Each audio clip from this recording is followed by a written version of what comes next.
Hi everyone, welcome to another episode of Bear Thoughts. Today I'm here, my name is Mehul, I take care of marketing and everything marketing related with Bear Necessities. And we have Veena, who is all things comms at Bear Necessities. First of all, Happy New Year, Happy 2024. It's going to be a great year. I really hope so. But before we get into that, what was your highlight of December 2023? I think my highlight has to be the fact that my family visited me. So we're scattered around the world. My brother, my parents, we're all scattered around the world. And my brother has a daughter who's my niece, and it's the cutest little girl that you can possibly imagine. And just seeing her grow, playing with her day in and day out, I think that was the highlight of my December. And just being with family is always a refreshing kind of energy boost for me. So what about you? Sweet. So speaking of family and friends, I have just been attending wedding after wedding after wedding through November, December, and now I'm slated to attend a bunch of other weddings in the second leg of the wedding season that happens from Jan through March in India. You enjoy it, right? It's fun. Okay. It's fun. But I've had some crazy wedding stories. This one uncle of mine, he attended this wedding. He bought gifts for the couple, and he's gone there. He's had an amazing meal to eat. He even went and greeted the couple, gave them the gift, only to realize later that he's attended the wrong wedding. Oh no! Yeah, can you believe it? Oh my goodness. That's how did you react to that? I mean, for us it was really funny. It was really, really funny. But it also kind of went to show that have we maybe lost a sense of human touch at these weddings, because there's just so much happening. Yeah.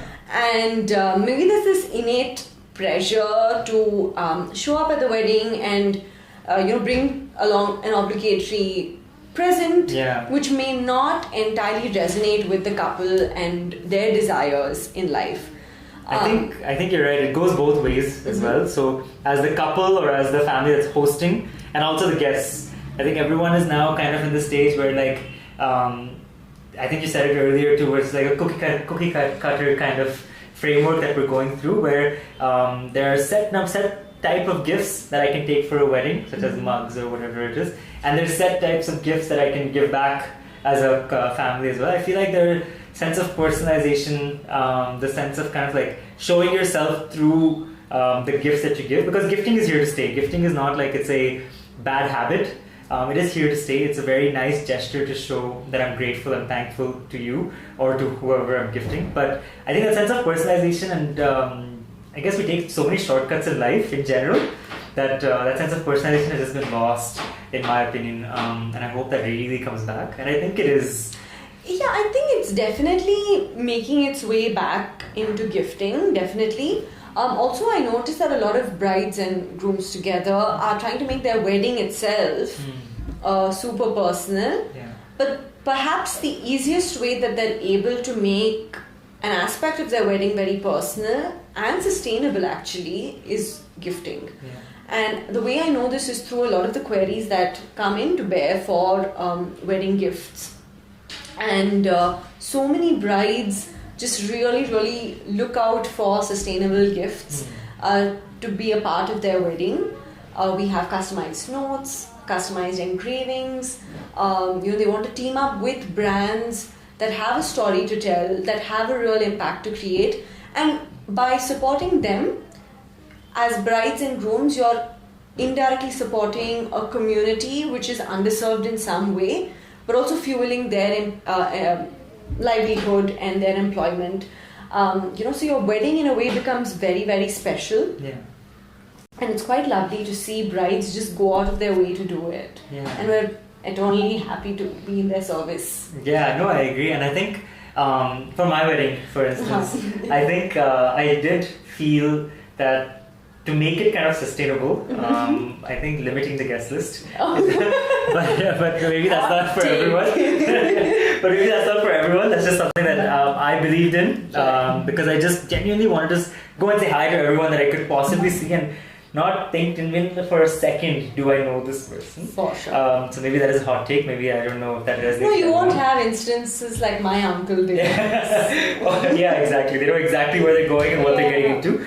But I think for us, of course, we did return favors. We did, because it's like, it is again a way to say thank you for traveling or being where we were for our wedding as well.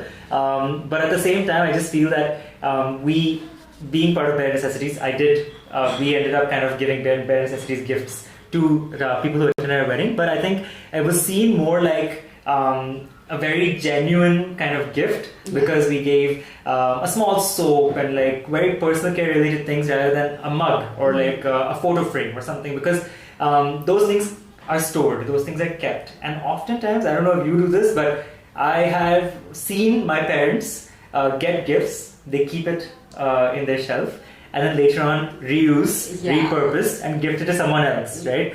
Which is all good, because you're being sustainable and keeping those gifts in circulation. But at the same time, it's like, someone has given you a gift. Can that gift be something that's really kind of something you're going to use?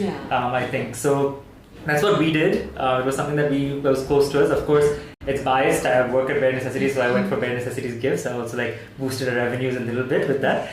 But I do feel that was something that was very genuine from us, and it was very personalized as well. So I hope. And I don't think anyone can ever get bored or tired of having too many personal care items in their homes, right? You're never going to get bored of it. And it's not just weddings, but there are so many other occasions that call for gifting. And we see people constantly trying to make the move towards sustainable gifting. So whether that be baby showers, whether that be bridal showers, whether that is even a mother who reached out to us the other day to gift for her son's 7th birthday. She wanted to give return gifts. And it was so lovely to see this mum just getting her son started into the journey of sustainability when he's that young, right? And it's not just a lesson for him, but it's also a lesson for his friends. And to kind of indirectly plant that message, that seed into their heads, without maybe explicitly mentioning it. Yeah, it's a great way to communicate with what you're giving or receiving, because it makes you think in different ways. It literally is not just like me preaching through words or this podcast or something. It's not like it's a book or something like that. It's literally like tangible that I have in my hand that's going to communicate to me in a way that I want to perceive it. So I think that's what that mom has done. I know in the past, if I was a child, my return gifts were more like fully plastic oriented, to be honest, when I was young. There were toys that would break literally in the next maybe month or 2 months. So something that is long lasting, and parents are doing this, is kind of wonderful to see. And as a business, it's just wonderful to be a part of. So I wanted to kind of ask you one question. So you said you take care of a lot of comms and queries and inquiries and things like that. You kept on mentioning groom or bride. Do you get a lot of queries from brides, or do you also get some queries from grooms? Definitely. Brides and grooms are probably my most contacted. I'm in touch with plenty of brides and grooms. And it's really sweet because they always want to add a touch of customization, and probably sustainable gifting is the easiest way that they can get sustainability on board. And we're very glad to be able to be a part of their journey in that way. Of course, in terms of ceremonies, they do have sustainable practices that they incorporate, but gifting is also a great way to extend that impact to those who attend the wedding. And we have the most sustainable groom chatting with us today. But not just brides and grooms, this also extends to corporates. Where we see plenty of corporates reaching out to us to gift sustainably. And for that to become a part of their gifting during Diwali and other times that they choose to gift. And there are a few folks who like to do, I think, starter kits. Something that you were mentioning the other day. So it's interesting because a lot of the times, being in the employee engagement space before this, I realized that a lot of times employee communications is through newsletters or through events or through gatherings and so much more. But the more and more I kind of look into it, companies are giving employees gifts, right? And these gifts are in a way to communicate that we are grateful for you as to be part of the team. But then I feel like a lot of employees are now getting the same gifts over and over again, and they're realizing that, hey, this is just something that's a checkbox for maybe the management or something like that, rather than actually giving us something that might be helping the company's vision or the mission or even sustainability goals, for instance. So I think now that's changing a little bit again. There are organizations that are going for sustainable gifting in the form of Women's Day. Sorry, not Happy Women's Day. Women's Day. There's Plastic Free July that companies are now participating in. There's World Environment Day, obviously, that is a huge way to communicate the company's commitment to sustainability. And of course, festive season is a great way to kind of approach gifting for companies. But at the same time, like you mentioned, when an employee joins the team, it is like a whole new concept for that person. It is like a freshman, right, in college. Yeah. You don't know how to blend with the team. And I think a welcome kit is always so welcoming, to be honest. And getting a kit from management or just your immediate boss or anything like that just speaks volumes in terms of how welcoming we are and how close-knit a team we are going to be.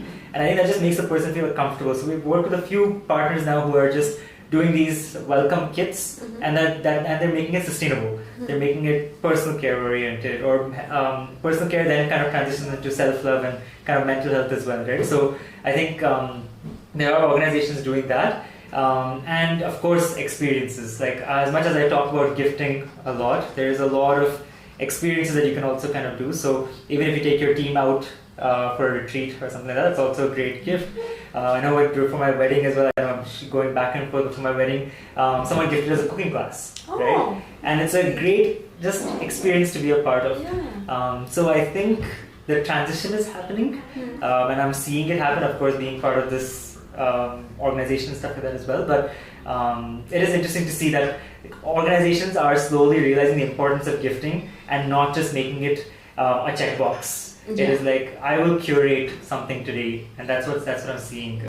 I guess it's cool to hear or me say all these things from one side of the fence, you can say. But we also wanted to kind of share with you what our best friend had to say, Sonika. Sonika is someone who has worked with Sony for a very long time as well, and she's just a sustainability champion. She's kind of helping Abir, who's her son, literally become a change maker as on Instagram or social media. So give her a follow as well, because she's doing something on the side to just passionately raise awareness of sustainability. But let's hear from her and her experience being part of an organization that chose to do really kind of curated, sustainable, customized gifting as well. Gifting is a lovely gesture, and it doesn't have to be wasteful, especially corporate gifting. It can be and it should be useful and sustainable. But unfortunately, most gifts these days, even if they are useful things, are packaged in fancy looking wrapping. Most of it is plastic, and it's excessive, and it's very wasteful. That's why we at Sony Pictures choose sustainable brands every year when it comes to corporate gifting during Diwali.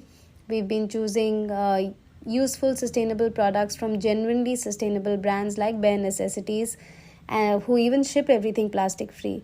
And yet they look absolutely lovely. So why not? Also, it wasn't difficult for me to do this because Sony has a very strong culture of sustainability, and all of this is very, very appreciated. But if you have to convince a larger team, if you have to convince a large team, and you think that convincing people to go with a sustainable brand might be difficult, I think just look at it as another product or brand that you want to choose for gifting. Instead of A, you are choosing B. So you can say, instead of sending these, unhealthy cookies this year, let's send this beautiful hamper, and that's it. But if people are open to it, then I think you should share with them the benefits of gifting something that will be appreciated, that will be different from what other people will be sending, and that will be zero waste. So it's a win-win for everyone. Thank you so much, Sonika. That was honestly so sweet. And we're so glad that we could make that impact. Now, to ask you a question, Mehul, if there's one thing that you could change about gifting, just one, what would that be? I think bringing the element of customizations and personalizations back into it. I think handwritten notes, designs, not necessarily just going on a website and saying, hey, buy 50 of these, but getting in touch with that team maybe and saying, hey, you know what, I have this requirement, I want this message, I want a little bit of this colors, and all, like really kind of visualizing yourself through your gift, adding that personal touch, I think is something that I would definitely want to see changed as we progress. What about you, Veena? I honestly just don't want to listen to plastic anymore. I don't want any plastic in my gift, or I don't want to gift anything that's very heavily plastic based. And now that I see so much non-plastic based zero waste gifting at Bear, I really think that this should be the future and this should be the norm going forward. And on that note, let's hope to make sustainability the norm and not the exception. And we'll catch you in the next episode of Bear Thoughts. Thank you. Bye.